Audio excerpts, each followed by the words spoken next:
Olá, sejam todos muito bem-vindos à primeira edição do podcast Geneticast. Este é o podcast que o Grupo de Estudos em Genética e Melhoramento criou especialmente para você ficar por dentro dos assuntos mais importantes que fazem parte da nossa área de conhecimento. Serão diversos professores e pesquisadores entrevistados que estão diariamente trabalhando para desenvolver variedades, cultivares e muito conhecimento para todo mundo.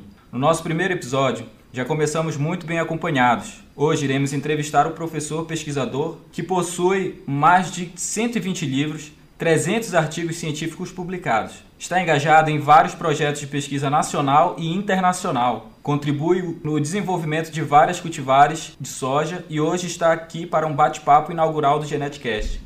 Professor Aloysio Borém, seja muito bem-vindo. É um enorme prazer tê-lo conosco neste primeiro episódio. Nós aqui agradecemos, gostaríamos de cumprimentar o GEMelhor, especialmente a vocês que estão liderando esse processo, Jaqueline, você, Odmar, Poliana. Para mim, é um privilégio estar participando especialmente desse primeiro podcast e continuarei as ordens de vocês, porque a gente acredita no trabalho que vocês fazem. Hoje, nós estamos com esse primeiro podcast, mas certamente outros, inclusive mais interessantes, surgirão. Então, nós estimulamos a todos os ouvintes a estarem sempre conectados para saberem o que está rolando aí no mundo acadêmico em termos de genética e melhoramento.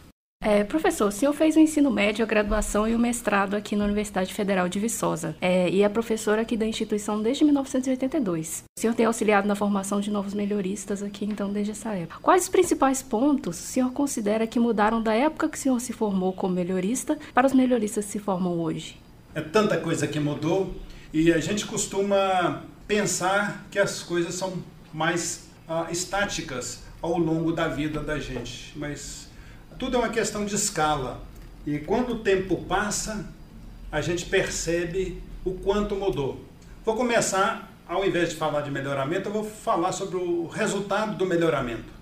Quando eu comecei a trabalhar com melhoramento de soja aqui na UFV, e plantávamos experimentos de soja, eu lembro ainda dos experimentos da minha tese de mestrado, a produtividade das variedades de soja era da ordem de menos de 2.000 quilos por hectare. Uma das variedades não era variedade top, mas era participante do cruzamento que eu avaliava naquela época. Era uma variedade chamada de AC2. A produtividade média dela, região boa ali do Triângulo Mineiro, era de 1.200 quilos por hectare. Essa produtividade, ao longo dos anos, com novas variedades, vem crescendo pouquinho a pouquinho, mas depois de tantos anos, tudo mudou e hoje nós temos variedades extremamente produtivas. Mas também os desafios aumentam. Naquela época não tínhamos uma área tão grande cultivada com a cultura da soja e com a expansão da área e intensificação do cultivo, o que nós podemos observar também a intensificação dos desafios na cultura da soja.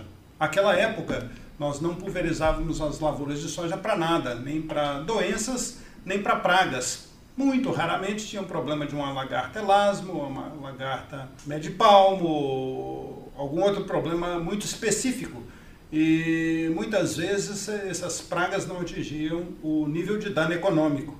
E hoje é impossível pensar numa lavoura de soja sem um programa fitossanitário adequado. Bom, então isso é um exemplo prático, concreto do mundo real da agricultura.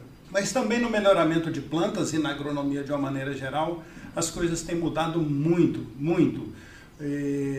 A gente sabe que a ciência vem se multiplicando numa escala exponencial. O conhecimento em termos de genética, genética molecular, da função do gene, etc., tudo isso vem se refinando e hoje as ferramentas à disposição do melhorista, se o melhorista abrir sua caixa de ferramentas, etc., ele tem ali dentro uma série de ferramentas que naquela época, quando fazíamos o melhoramento de plantas, não possuíamos.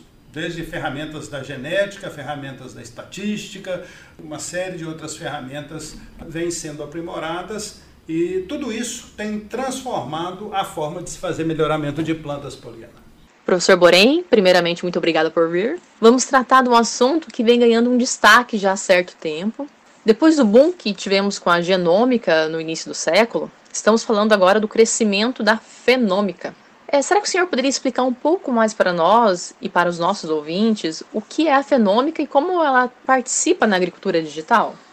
Certamente. Essa é uma área bastante fascinante e se eu hoje tivesse que iniciar as minhas atividades como um estudante de mestrado ou doutorado, certamente eu focaria esta área dentro da genética e melhoramento, porque ela já está revolucionando a forma de se fazer melhoramento de plantas. Essa fenômica ou fenotipagem em larga escala, como por muitos também ela é denominada, é o uso de todo o ferramental digital para auxiliar na fenotipagem das linhagens nos programas de melhoramento. Só para que o jovem melhorista, o estudante, relembre, até alguns anos atrás, e até hoje em alguns programas que evoluíram um pouco menos, a forma de se medir, por exemplo, a altura da planta era através de uma régua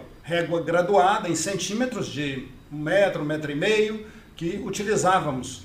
Então, normalmente, um técnico ficava com a planilha de campo, anotando as medições, e o outro técnico percorria de parcela em parcela, colocando aquela régua no meio da parcela útil e estimando a altura média das plantas. E esse valor era anotado. E como vocês podem imaginar, isso gera fonte de erros grosseiros, porque, por exemplo, o técnico que está anotando pode anotar um 7, que na verdade parece o número 1, ou pode anotar um 1 que pareça um 7, outros erros grosseiros dessa forma. Mas também outros tipos de erro podem começarem a ser acumulados desde o início das medições, ou seja, das fenotipagens ali realizadas. Por exemplo, quando você coloca a régua no meio da parcela experimental, mesmo que seja uma parcela uniforme, sempre há uma variação na altura das plantas. Aonde medir? Qual o valor citar para o outro técnico anotar? É 88 centímetros, é 87, é 89. Algumas vezes você olhou para a régua e pensou que era 88, na verdade era 98. Todo esse tipo de erros vão sendo acumulados. E se você já começa com dados errados, não há nada que a estatística possa fazer para lidar com isso, para que você tire conclusões corretas. Outros tipos de problemas que surgiam nessas fenotipagens mais tradicionais era muitas vezes a necessidade de destruição do material para coleta de dados, como por exemplo, maceração de grãos para estimar o teor de óleo e proteína no grão para se fazer um processo de seleção. Mas tudo isso hoje vem mudando. E a revolução digital que ocorreu em outras áreas, em outros setores, como o setor bancário, o setor da medicina, o setor da indústria automobilística, também vem chegando à agricultura. Como você bem disse, a questão da agricultura digital.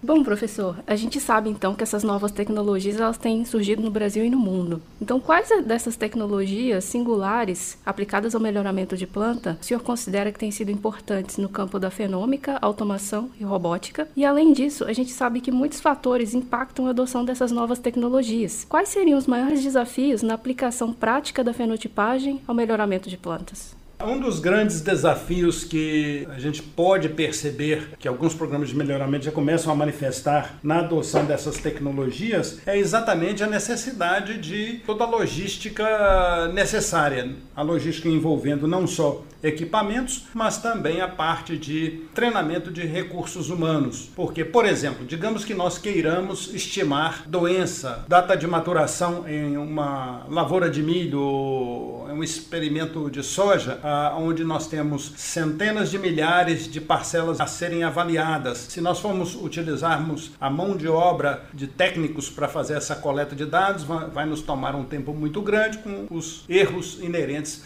desse tipo de avaliação. Mas quando nós pensamos numa automação através de uso de imagens ou de outros tipos de sensores que nos permitem esse tipo de avaliação, o sistema pode ficar muito mais automatizado, rápido e confiável, aumentando não só a acurácia, mas como também a precisão na coleta dos dados. Professor, nós sabemos que na genômica temos um gargalo no estudo de características quantitativas. Essa mesma dificuldade acontece na fenômica? E como melhor lidar ou administrar essas dificuldades? Certamente, a fenômica encontra também uma série de gargalos, barreiras que vão sendo superados com o tempo. Toda tecnologia é assim, ela é desenvolvida, a princípio ela tem um preço às vezes proibitivo e com o passar dos anos ela é otimizada, os sistemas, os programas para lidar com as análises são otimizados, os preços dos sensores diminuem e aí então torna-se mais fácil a adoção por parte dos programas de melhoramento. As características quantitativas também trazem os seus desafios e nós podemos pensar desde a característica talvez das mais quantitativas, que é a produtividade, até outras como a altura de plantas, como resistência a doenças, a teor de óleo, teor de proteína, que podem ser avaliados. Nós estamos pensando em grãos, mas se estivermos pensando em algodão ou frutas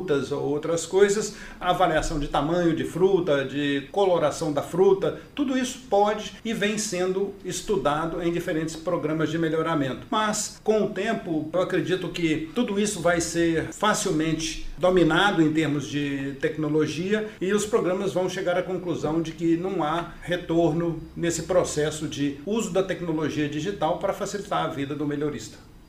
Professor, o que o senhor considera que o mercado pode esperar com as potenciais aplicações dessas tecnologias no melhoramento das culturas e no melhoramento de plantas, visando altas produtividades? Na verdade, essas tecnologias já são realidade no dia a dia dos programas de melhoramento genético e também nas fazendas? Queria dizer o seguinte, que obviamente que os programas de melhoramento de plantas são muito diversos. Se você pegar um programa de melhoramento de milho ou de alguma outra commodity, como por exemplo algodão, soja, os programas das grandes multinacionais já vêm utilizando a fenômica há alguns anos. Cada uma desenvolveu sua tecnologia, desenvolveu seus equipamentos e vem revolucionando a forma como a fenotipagem é realizada, acelerando o processo, permitindo que um número cada vez maior de linhagens possa ser avaliado de forma segura, de forma rápida, de forma acurada e precisa. Os programas de melhoramentos privados, obviamente que continuam fazendo progresso, obviamente com uma questão financeira, progressos um pouco mais lentos. Mas, assim, o que eu gostaria de chamar a atenção, a gente normalmente vê novas tecnologias sendo aplicadas à pesquisa para depois ela chegar à agricultura. Mas no caso da agricultura digital, temos muitos exemplos de empresas agrícolas já adotando essa tecnologia digital para gestão do seu negócio. Qual é o papel das startups do agronegócio, as agritechs, que hoje estão em alta e oferecem serviços inovadores? Como que o senhor vê esse mercado no Brasil? Como se trata de um novo negócio no mundo de hoje, estas ferramentas, equipamentos, sensores digitais para a agricultura, eu diria ainda, de certa forma, um novo mundo, um novo mercado, ainda existem muitas oportunidades. E o que a experiência tem nos mostrado é que quando surge um novo negócio, muita gente investe nesse negócio e o mercado competitivo, o mercado é dinâmico e o mercado exclui aquelas que não darem os passos corretos. Mas muitas dessas empresas vão prosperar, vão ser eventualmente compradas por grandes multinacionais e deslanchar novas tecnologias. Essas agritechs estão aí desenvolvendo os mais diferentes tipos de sensores. Só para citar um exemplo, quando nós exportamos soja para a China, nós temos um desafio muito grande com a questão de fermentação desta soja, o controle da umidade, a temperatura dessa soja e algumas vezes, em função de falta de condições realmente de transporte, a soja não estava com o teor de umidade adequado, problemas de fermentação na carga ocorrem quando se chega ao destino final, é que se toma conhecimento do problema. Mas hoje, com sensores que já estão sendo desenvolvidos por essas agritechs, eu tive a oportunidade de visitar uma empresa em São Francisco no ano passado, em que essa empresa desenvolveu esferas, bolas do tamanho de bolas de tênis, que são sensores que são colocados no meio da carga. Você pode colocar esses sensores dentro de um silo, dentro de um caminhão, dentro de um vagão ou mesmo dentro de um transatlântico graneleiro que transporta soja. E esses dados de temperatura, umidade, CO2, nível de oxigênio são medidos periodicamente em cada um desses pontos em que essas esferas estão distribuídas. Essas esferas desta empresa tinham um raio de alcance de medição de aproximadamente 3 metros, ou seja, tem uma escala de avaliação até relativamente grande. Esses dados são coletados por esses sensores, por essas esferas, são transmitidos para um painel e esse painel transmite para celular, o tablet do dono, do gestor, que está monitorando essa carga em tempo real a situação. Surgiu um problema, os técnicos então podem lidar com esse problema de início de fermentação, ou de aquecimento, etc. e assim contornar esses problemas. Então esse tipo de tecnologia tem uma aplicação grande, imediata, com retornos econômicos e certamente vão cada vez mais prosperar. Está havendo uma certa redução do custo dessas plataformas e estrutura de fenotipagem nos últimos anos, mas o custo da sua adoção ainda causa receio aos grandes e médios produtores? O senhor acredita na popularização dessas tecnologias, mesmo em regiões mais remotas com baixa conectividade? O que as empresas têm feito para familiarizar os produtores em relação a essas tecnologias?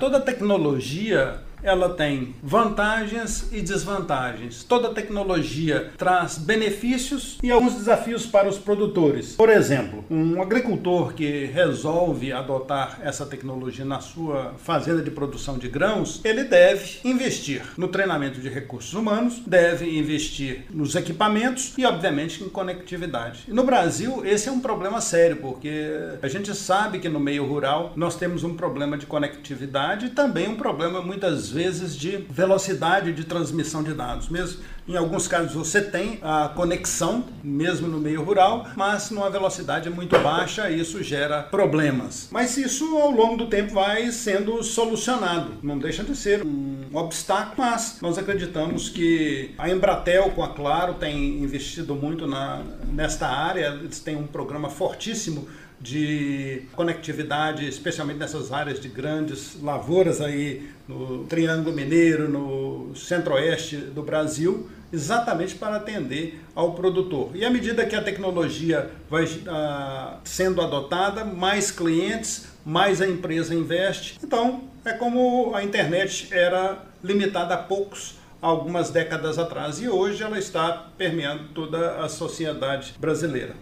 Professor, as instituições de ensino estão formando profissionais capazes o suficiente para atender a demanda da nova fronteira da agricultura, a era do Big Data e a agricultura digital? O que deve ser feito para impulsionar a carreira desses profissionais que querem atuar nessa área?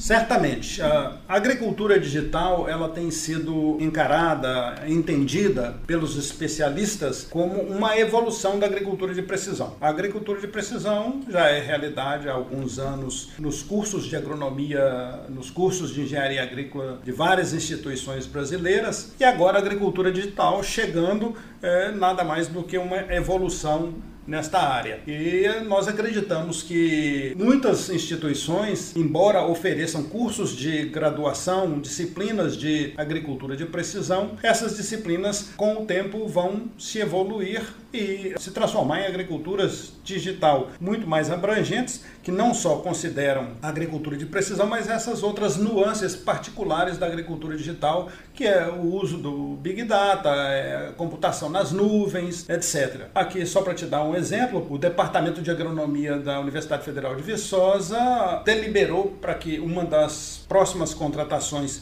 que vão ocorrer vai ser exatamente nesta área de agrodigital, vai ser a área de contratação desse profissional. E o edital foi aberto, nós tivemos mais de 90 candidatos para esta vaga. Infelizmente, em função da pandemia, o concurso ainda não aconteceu, mas virá a ocorrer e nós na UFV estaremos com mais um profissional no treinamento dos nossos agrônomos e engenheiros agrícolas nesta área.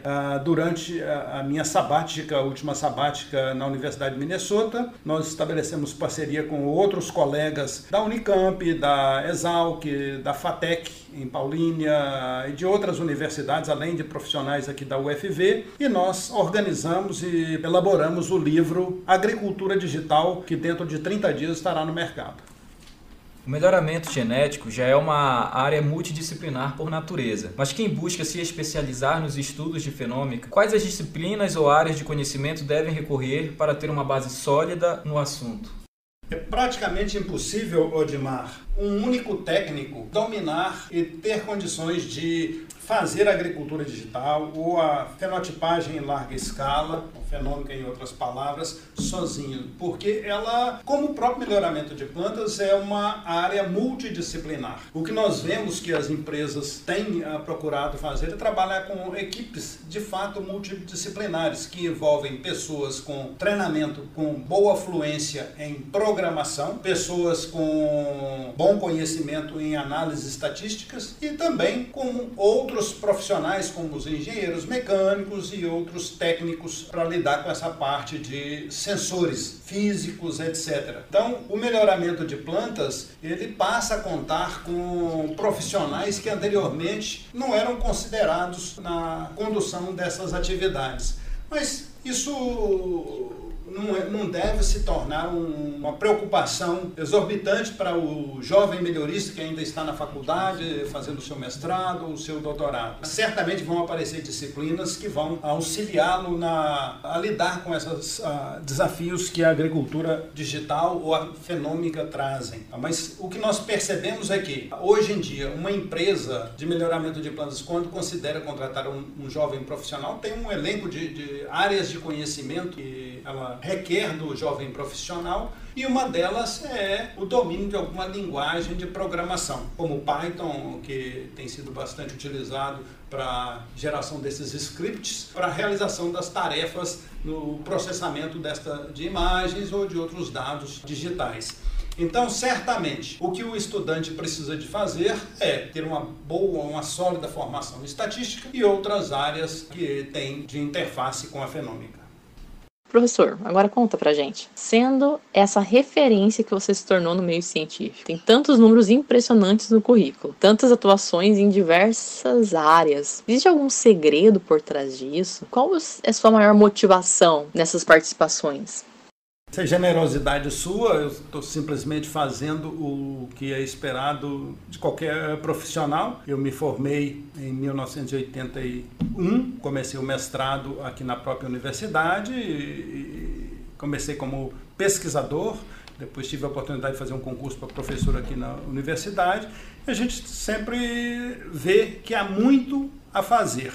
Então me recordo ainda, aqui vai até um fato pitoresco da minha história, eu me recordo muito que meus primeiros anos de UFV, 82, 83, o meu gabinete era no andar inferior e não existia telefone no gabinete dos professores, dos técnicos. Quando havia uma chamada para um dos professores, a secretária batia na porta e chamava o professor para ir à secretaria atender. No meu caso, que era no andar de baixo, ela chegava da janela e dava um gritinho, e eu sempre subi as escadas do primeiro para o segundo pavimento do nosso prédio, de 2 em 2 degraus e de vez em quando de 3 em 3 degraus. Sempre com aquele pensamento de urgência, tem tanto para ser feito e mesmo que ocorra eu não vou conseguir fazer. Bom, hoje eu já estou com 38 anos de atividades profissionais, já passou o tempo de aposentadoria, mas com tanta coisa que eu preciso ainda fazer, quero fazer, não estou considerando nem para agora nem para o futuro próximo a aposentadoria. Pode ser que as coisas mudem e a gente venha realmente aposentar até no dia de amanhã, mas tem tanta coisa que eu gostaria de fazer, contribuir, que me dá esse senso de urgência, e eu sempre procurei focar naquelas coisas prioritárias. Se a universidade demanda que nós publiquemos, então nós vamos focar em publicar. Se a universidade demanda que nós